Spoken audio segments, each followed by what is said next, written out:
Alors, les textes d'aujourd'hui vont nous faire réfléchir sur le baptême. Alors, c'est une réalité qui est très proche de nous. Je ne suis pas sûr que, de façon régulière, on médite sur cette belle dimension de notre mystère personnel et ecclésial. Après le déluge, alors, le déluge qui vient tout détruire.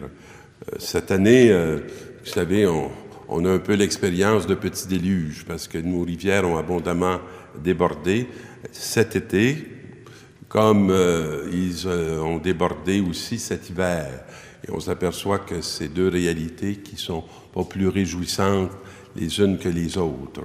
Il faut penser, prier pour nos frères qui sont pris dans la crue des eaux et qui vient, je dirais, abîmer leur demeure, menacer leur quotidien. Alors voici que moi j'établis mon alliance avec vous, avec tous vos descendants et avec tous les êtres vivants qui sont autour de vous. Je trouve intéressant que cette alliance s'étende beaucoup. Et ce n'est pas juste à l'humanité, mais à tous les êtres vivants. Alors j'établis mon alliance avec vous. Aucun être vivant ne sera plus détruit par les eaux du déluge. Alors, c'est une promesse. Il n'y aura plus de déluge pour ravager la terre. Alors, on ne fera plus de raz-de-marée, là. On ne fera plus de tabula rasa, comme on disait.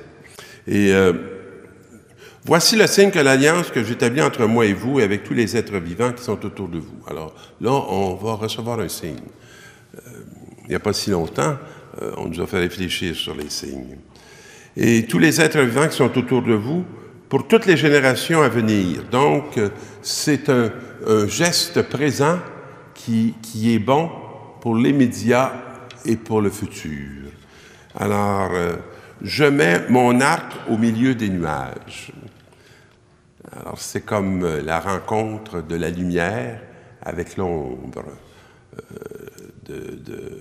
du soleil avec la pluie, pour toutes les générations à venir. Et l'alliance entre moi et la terre, elle va être signifiée par cet arc-en-ciel. Alors, l'arc-en-ciel nous est donné pour nous dire qu'il y a une promesse que la mort ne viendra plus détruire, parce que le Seigneur va y voir. Il met son alliance, il met sa personne, il s'engage. Je me souviendrai de mon alliance.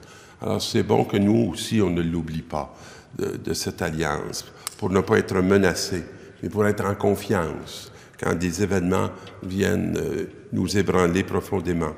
Avec vous et tous les êtres vivants, et les eaux ne produiront plus le déluge qui détruit tout être vivant.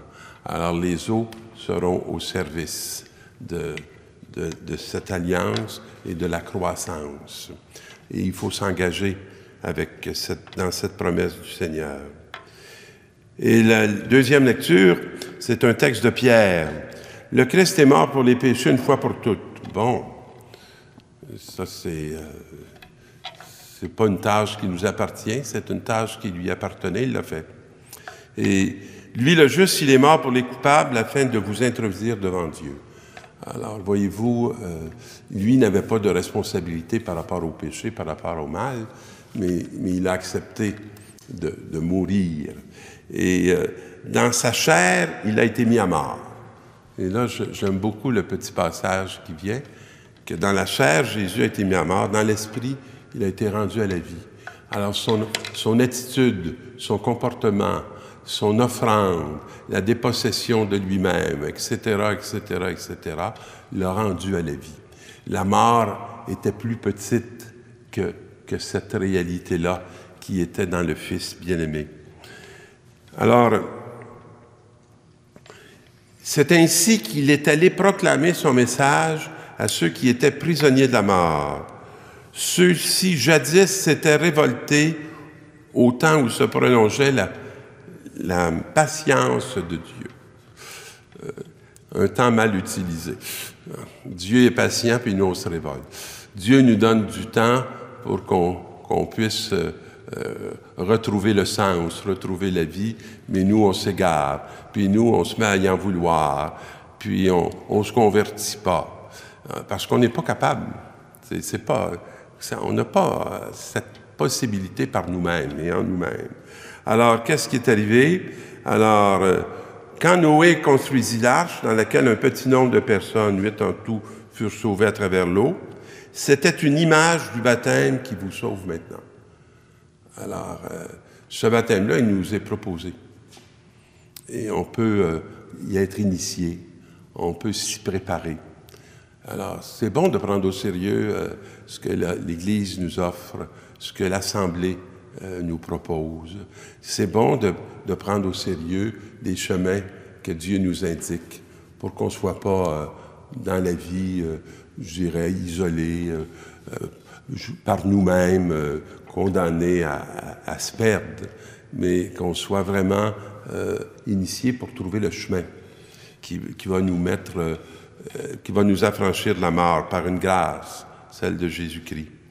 Être baptisé, ce n'est pas être purifié de souillure extérieure. Alors, les pauvres rois ou Constantin qui s'est fait baptiser à la fin pour avoir le salut, pour se permettre à peu près toutes ses libertés avant, il n'avait pas saisi tout à fait la dimension et la grandeur du baptême.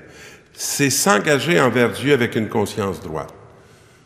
Et c'est extraordinaire s'engager envers Dieu avec une conscience droite, ça nous permet de nous engager envers nos frères et nos sœurs avec la même conscience. Et si on ne le fait pas par rapport à Dieu, on risque de le faire par rapport à personne, même pas par rapport à nous-mêmes. Et ainsi, à la résurrection de Jésus-Christ qui est monté au ciel, au-dessus des anges et de toutes les puissances invisibles, à la droite de Dieu. Alors, trouver sa place à côté de Dieu, du côté de Dieu. Et l'Évangile, Jésus est au début de sa mission et il vient d'être baptisé. Et on voit l'Esprit le pousse au désert, où il reste pendant 40 jours tenté par Satan. Toujours bouleversant de s'apercevoir que tout de suite après son baptême, l'Esprit le pousse au désert pour être tenté. Ça peut nous questionner profondément. Puis nous qui voudrions être épargnés, affranchis des luttes et des combats, ça n'a pas été tout à fait le chemin de Jésus. Et c'est comme si son baptême l'a mis résolument sur le chemin de la lutte. S'engager à faire face au malin, au mal. Et c'est souhaitable pour chacun de nous de s'engager pour faire face au mal. Parce que si on ne fait pas face au mal, c'est le mal qui va nous terrasser, et non pas nous qui allons terrasser le mal, par la grâce de Dieu. Il vivait parmi les bêtes sauvages, et les anges le servaient. Après l'arrestation de Jean-Baptiste, Jésus partit pour la Galilée proclamer la bonne nouvelle de Dieu. Voyez-vous comment il est déterminé. Puis ça aurait pu être un signe de s'enfuir. Mais non, ça va être un signe de s'engager résolument sur la voie pour annoncer ce règne qui vient, pour que les hommes, les humains, ne pensent pas que le monde est dans les mains du mal, mais que le monde est appelé à établir le règne de Dieu, et que le monde est en Dieu, et que nous sommes partenaires de ce projet qui est de toute éternité. Le règne de Dieu est tout proche. Convertissez-vous et croyez à la bonne nouvelle. Voilà le moyen d'y avoir accès. Alors je vous invite à vous convertir et à croire résolument à cette bonne nouvelle qui devrait donner une orientation toute neuve à votre vie de chaque jour. Bonne semaine, mes amis.